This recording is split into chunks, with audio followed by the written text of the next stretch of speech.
There are many things that God gives us that we take as if we deserve them. ಬಹಳಷ್ಟು ವಿಷಯಗಳು ದೇವರು ನಮಗೆ ಕೊಡ್ತಾರೆ, ಅದನ್ನ ನಾವು ಅದಕ್ಕೆ ಯೋಗ್ಯರು ಅಂತ ತಗೊಳ್ಳೋ ಸಾಧ್ಯತೆ ಇದೆ. For example, when somebody is sick in our family, ಉದಾಹರಣೆಗೆ ನಮ್ಮ ಮನೆಯಲ್ಲಿ ಯಾರೋ ಅಸ್ವಸ್ಥರಾಗಿರ್ತಾರೆ, and we pray and ask for healing. ನಾವು ಪ್ರಾರ್ಥನೆ ಮಾಡ್ತೀವಿ ಮತ್ತೆ ಗುಣಕ್ಕಾಗಿ ಕೇಳ್ಕೊಂತೀವಿ ದೇವರ ಹತ್ರ. And the person is not healed. ಅವರು ಗುಣ ಹೊಂದೋದಿಲ್ಲ. Maybe the person dies. ಅವರು ತೀರ್ಕೊಂಡ್ಬೋದು, ಸತ್ತು ಹೋಗ್ಬೋದು. Not because they are sinners. ಅವರು ಪಾಪಿಗಳಾಗಿದ್ದಕ್ಕಲ್ಲ. All are sinners. ಎಲ್ಲರೂ ಪಾಪಿಗಳೇ.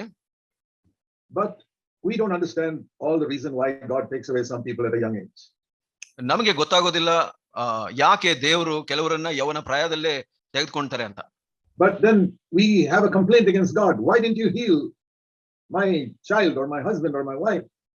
ಆದ್ರೆ ದೇವರ ವಿರುದ್ಧ ನಮಗೆ ದೂರ ಇರುತ್ತೆ, ಯಾಕೆ ನೀವು ನನ್ನ ಗಂಡನಾಗಿರ್ಬೋದು, ಮಗುವಾಗಿರ್ಬೋದು, ಇನ್ನೊಬ್ಬರಾಗಿರ್ಬೋದು ಯಾಕೆ ಗುಣಪಡಿಸ್ಲಿಲ್ಲ ಅಂತ. I'm your child, can't you do that for me? ನಾನು ನಿನ್ನ ಮಗು ಅಲ್ವಾ, ಯಾಕೆ ನನಗೆ ಮಾಡ್ಲಿಲ್ಲ ಅದನ್ನ ಅಂತ ಕೇಳ್ಬೋದು. You know, we act as though God owes us something. ನಾವು ಹೇಗೆ ನಡ್ಕೊಳ್ತೀವಿ ಅಂದ್ರೆ ದೇವರು ನಮಗೇನೋ ಕೊಡಬೇಕು ಅನ್ನೋ ತರ. We owe God everything. He owes us nothing. ದೇವರು ನಮಗೇನು ಕೊಡ್ಬೇಕಾಗಿಲ್ಲ, ಆದ್ರೆ ನಾವು ದೇವರಿಗೆ ಎಷ್ಟೋ ಕೊಡುವಂತದ್ದಿದೆ. So if we ask ourselves, what do I deserve from God? ನಾವು ನಮ್ಮನ್ನೇ ಕೇಳ್ಕೊಂಡ್ರೆ ದೇವರಿಂದ ನಾನು ಏನು ಪಡ್ಕೊಳ್ಳಕ್ಕೆ ಯೋಗ್ಯನಾಗಿದ್ದೇನೆ ಅಂತ. I don't even deserve a little hut to live in. ನಾನು ನನ್ನ ಜೀವಿತದಲ್ಲಿ ಒಂದು ಚಿಕ್ಕ ಗುಡಿಸಲಿಗೆ ಹೊಂದ್ಕೊಳ್ಳಿಕ್ಕೆ ಕೂಡ ಯೋಗ್ಯನಲ್ಲ. I don't deserve a job that gives me 500 rupees a month even. ನಾನು ಒಂದು ಕೆಲಸ, ಒಂದು 500 ರೂಪಾಯಿ ತಿಂಗಳಿಗೆ ಸಂಬಳ ಸಿಗೋದು ಅಂತ ಕೆಲಸಕ್ಕೆ ಕೂಡ ನಾನು ಯೋಗ್ಯನಲ್ಲ. I don't deserve health. ನಾನು ಆರೋಗ್ಯ ಹೊಂದ್ಕೊಳ್ಳಿಕ್ಕೆ ಯೋಗ್ಯನಲ್ಲ. I don't deserve to be in a church like this where you all are. ನಾವು ನೀವೆಲ್ಲ ಸಭೆನಲ್ಲಿ ಇದ್ದೀರಾ, ಈ ತರ ಸಭೆನಲ್ಲಿ ಇರೋದಕ್ಕೆ ಕೂಡ ನಾವು ಯೋಗ್ಯರಲ್ಲ. I don't deserve to hear the wonderful messages you are hearing. ನೀವು ಕೇಳ್ತಾ ಇರೋ ಎಲ್ಲ ಈ ಸಂದೇಶಗಳನ್ನ ಕೇಳೋದಕ್ಕೆ ಕೂಡ ನಾನು ಅರ್ಹನಲ್ಲ. Then you say, what do I deserve? ಹಾಗೆ ನೀವು ಅನ್ಬೋದು, ಹಾಗಿದ್ರೆ ನಾನು ಏನಕ್ಕೆ ಯೋಗ್ಯನು? All of us deserve hell for eternity. ನಾವು ಎಲ್ಲರೂ ನಿತ್ಯತ್ವಕ್ಕೆ ಯಾವುದಕ್ಕೆ ಯೋಗ್ಯರು ಅಂದ್ರೆ ನರಕಕ್ಕೆ ಮಾತ್ರ. Once you understand that, ಒಂದು ಸಲ ನೀವು ಇದನ್ನ ಅರ್ಥ ಮಾಡ್ಕೊಂಡ್ರೆ, you will be grateful to God for even the smallest little blessing. ನೀವು ದೇವರಿಗೆ ಯಾವುದೇ ಒಂದು ಸಣ್ಣ ವಿಷಯದಲ್ಲಿ ಕೂಡ ಕೃತಜ್ಞರಾಗಿರ್ತೀರ. I remember some years ago, ನನಗೆ ನೆನಪಿದೆ, ಕೆಲವು ವರ್ಷಗಳ ಹಿಂದೆ I said, Lord, I've tried to serve you faithfully for a number of years now. ಕರ್ತನೇ, ನಿನಗಾಗಿ ನಾನು ನಿನಗೆ ಸೇವೆ ಮಾಡ್ಲಿಕ್ಕೆ ನಾನು ಬಹಳ ವರ್ಷಗಳಿಂದ ನಾನು ಪ್ರಯಾಸ ಪಟ್ಟಿದ್ದೇನೆ.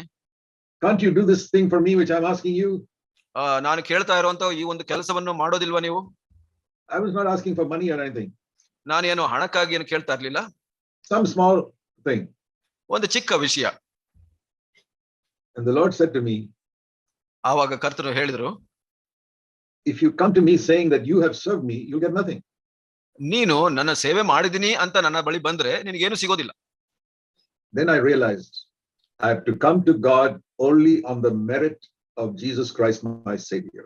ಆವಾಗ ನನಗೆ ಅರಿವಾಯ್ತು, ಯೇಸು ಕ್ರಿಸ್ತನ ಬಳಿ ಬರುವಾಗ, ದೇವರ ಬಳಿ ಬರುವಾಗ ನಾನು ಕ್ರಿಸ್ತನ ಒಂದು ನೀತಿಯಿಂದ ಮಾತ್ರ ಬರಬೇಕು ಅಂತ. Even if I've served God for 100 years. ನಾನು ದೇವರ ಸೇವೆಯನ್ನ 100 ವರ್ಷಗಳು ಮಾಡಿದ್ರೂ ಸಹ. I left my job in the Navy 56 years ago. ನಾನು ನೌಕಾ ದಳದಿಂದ 56 ವರ್ಷಗಳ ಹಿಂದೆ ಕೆಲಸ ಬಿಟ್ಟೆ. And I've never been dependent on anybody for my needs. ನನ್ನ ಕೊರತೆ ಅಥವಾ ಅವಶ್ಯಕತೆಗೆ ಅವತ್ತಿಂದ ಇದುವರೆಗೂ ಯಾರ ಮೇಲೂ ಅವಲಂಬಿಸಿಲ್ಲ. I never sent a letter asking anybody for money. ಯಾರಿಗೂ ಒಂದು ಪತ್ರ ಬರೆದಿಲ್ಲ ನನಗೆ ಹಣ ಬೇಕು ಅಂತ. I have never received a salary from CFC. CFC ಇಂದ ಯಾವ ಒಂದು ಸಂಬಳವನ್ನು ಹೊಂದಿಕೊಂಡಿಲ್ಲ. I say, Lord, can't you reward me for that? ಕರ್ತನೇ, ಅದಕ್ಕಾಗಿ ನೀನು ಬಹುಮಾನವನ್ನು ಕೊಡ್ತೀಯಾ? I still say no. I say I deserve hell even today. ಇಲ್ಲ, ನಾನು ಇವತ್ತು ಕೂಡ ನರಕ ಪಾತ್ರನು, ನರಕಕ್ಕೆ ಮಾತ್ರ ಯೋಗ್ಯನು.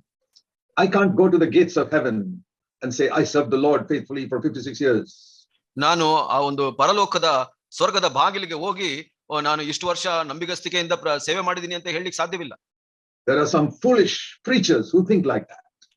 ಕೆಲವು ಮೂರ್ಖ ಪ್ರಸಂಗಿಗಳು ಹೀಗೆ ಯೋಚನೆ ಮಾಡ್ತಾರೆ. They are proud like the devil, proud like the devil. ಸೈತಾನನಂತೆ ಅಹಂಕಾರಿಗಳು ಅವರು. When I go to the gates of heaven, ನಾನು ಆ ಪರಲೋಕದ ಬಾಗಿಲಿಗೆ ಹೋದಾಗ I have to say the same thing that somebody who was converted in your midst yesterday has to say. ನಾನು ಯಾವ ರೀತಿಯಲ್ಲಿ ಹೋಗ್ಬೇಕು ಅಂದ್ರೆ ನಿಮ್ಮ ಮಧ್ಯದಲ್ಲಿ ಯಾರೋ ಒಬ್ರು ನಿನ್ನೆ ಪರಿವರ್ತನೆ ಹೊಂದಿರ್ತಾರಲ್ಲ ಆ ಒಂದು ಮಟ್ಟದಲ್ಲಿ ಮಾತ್ರ. What does he say? Same thing I have to say. ಆತನ ಏನು ಹೇಳ್ತಾನೆ ಅದನ್ನೇ ನಾನು ಹೇಳ್ತೀನಿ. God, I'm a sinner, but Jesus died for me. ದೇವರೇ ನಾನು ಪಾಪಿ, ಯೇಸು ಸ್ವಾಮಿ ನನಗಾಗಿ ಸತ್ತನು. That's why I believe I can enter into your presence. ಅದಕ್ಕಾಗಿ ನಾನು ನಂಬುತ್ತೇನೆ ನಿನ್ನ ಪ್ರಸನ್ನತೆಗೆ ನನ್ನ ಆಗಮಿಸಲಿಕ್ಕೆ ಅವಕಾಶ ಇದೆ. And to the best of my knowledge, I have turned from all known sin. ನನಗೆ ತಿಳಿದ ಮಟ್ಟಿಗೆ ಎಲ್ಲಾ ಅರಿವಿದ್ದ ಪಾಪಗಳಿಂದ ತಿರುಗಿದ್ದೇನೆ. And I believe the blood of Jesus Christ has cleansed me. ನಾನು ನಂಬುತ್ತೇನೆ ಯೇಸುವಿನ ರಕ್ತವು ಅದನ್ನು ನನ್ನನ್ನ ಪೂರ್ಣವಾಗಿ ತೊಳೆದಿದೆ. Therefore I know you accept me. ಅದಕ್ಕಾಗಿ ನೀನು ನನ್ನನ್ನ ಸ್ವೀಕರಿಸ್ತಾ ಇದೀಯ. Not because I've served you for 56 years. ನಾನು 56 ವರ್ಷ ನಿನ್ನ ಸೇವೆ ಮಾಡಿದಿನಲ್ಲ ಅದಕ್ಕಾಗಿ ಅಲ್ಲ. I say that because some of you think you're a little better than others and you're a bit proud of it. ನಾನು ಯಾಕೆ ಹೇಳ್ತೀನಿ ಅಂದ್ರೆ ಕೆಲವರು ನಿಮ್ಮಲ್ಲಿ ನೀವು ಸೇವೆ ಮಾಡಿದಿರಾ ಅದಕ್ಕಾಗಿ ನೀವು ಇತರರಿಗಿಂತ ಉತ್ತಮರು ಅಂದ್ಕೊಂತೀರಾ ಅದಕ್ಕಾಗಿ ಹೇಳ್ತಾ ಇದ್ದೀನಿ. And that is why after so many years you don't grow spiritually. ಅದಕ್ಕಾಗಿ ಬಹಳಷ್ಟು ವರ್ಷಗಳಾದ್ಮೇಲೆ ಕೂಡ ಆತ್ಮಿಕ ಬೆಳವಣಿಗೆ ಇಲ್ಲ ನಿಮ್ಮಲ್ಲಿ. And that is why you don't have the mighty anointing of the Holy Spirit upon you. ಅದಕ್ಕಾಗಿ ದೇವರ ಆ ಒಂದು ಬಲವಾದ ಅಭಿಷೇಕ ನಿಮ್ಮ ಮೇಲೆ ಇಲ್ಲ. The anointing comes only upon humble people. ಅಭಿಷೇಕವು ದೀನರಿಗೆ ಮಾತ್ರ ಸಿಗುತ್ತೆ. There are only two people in the Bible, in the New Testament or in the Bible, who said, "Follow me." ಹೊಸ ಒಡಂಬಡಿಕೆಯಲ್ಲಿ ಅಥವಾ ಬೈಬಲ್ ನಲ್ಲಿ ನಾವು ನೋಡಿದ್ರೆ ಇಬ್ರು ಮಾತ್ರ ನನ್ನನ್ನ ಹಿಂಬಾಲಿಸಿ ಅಂತ ಹೇಳಿದಂತವ್ರು. You know, Jesus said, "Follow me." ಯೇಸು ಸ್ವಾಮಿ ಹೇಳಿದ್ರು ಹಿಂಬಾಲಿಸಿ ಅಂತ. There were wonderful prophets in the Old Testament like Elijah, John the Baptist, but they never said to anyone, "Follow me." ಹಳೆ ಒಡಂಬಡಿಕೆಯಲ್ಲಿ ಅದ್ಭುತ ಪ್ರವಾದಿಗಳಿದ್ರು, ಎಲಿಯನಾಗಿರ್ಬಹುದು, ಸ್ನಾನಿಕನಾದ ಯೋಹಾನನಾಗಿರ್ಬಹುದು, ಅವರು ಹಿಂಬಾಲಿಸಿ ಅಂತ ಹೇಳಿಲ್ಲ. Even John the Baptist, who Jesus said was the greatest prophet of all. ಯೇಸು ಸ್ವಾಮಿ ಹೇಳಿದ್ರು ಸ್ನಾನಿಕನಾದ ಯೋಹಾನನ ಬಗ್ಗೆ ಆತನು ಎಲ್ಲರಿಗಿಂತ ಉತ್ತಮನು ಅಂತ. When he had some disciples, ಅವರು ಕೆಲವು ಶಿಷ್ಯರನ್ನ ಹೊಂದಿದ್ದಾಗ John the Baptist had some disciples. ಸ್ನಾನಿಕನಾದ ಯೋಹಾನನಿಗೆ ಕೆಲವು ಶಿಷ್ಯರಿದ್ರು. And he preached to them. ಅವರಿಗೆ ಆತನು ಬೋಧಿಸಿದನು. What was the result? ಅದರ ಫಲಿತಾಂಶವೇನಾಯ್ತು? John chapter 1 verse 37. ಯೋಹಾನನ ಸುವಾರ್ತೆ 1ನೇ ಅಧ್ಯಾಯ 37ನೇ ವಚನ. If you have a Bible, please look it up. ನಿಮ್ಮ ಬೈಬಲ್ನ ತೆಗೆದು ನೀವು ಅದನ್ನ ನೋಡಿ. It's good to look up the Bible because that's how you come to learn the Bible. ನಾವು ಬೈಬಲ್ನ ತೆಗೆದು ನೋಡೋದು ಬಹಳ ಒಳ್ಳೆಯದು. ಹಾಗೆ ನಾವು ದೇವರ ವಾಕ್ಯವನ್ನ ತಿಳ್ಕೊಂತೀವಿ.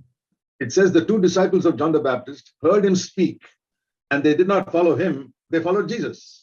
ಇಲ್ಲಿ ಹೇಳುತ್ತೆ ಅವರು ಸ್ನಾನಿಕನಾದ ಯೋಹಾನನು ಮಾತಾಡೋದನ್ನ ಕೇಳಿ ಆ ಇಬ್ಬರು ಶಿಷ್ಯರು ಯೇಸುವಿನ ಹಿಂದೆ ಹೋದರು ಅಂತ ಹೇಳುತ್ತೆ.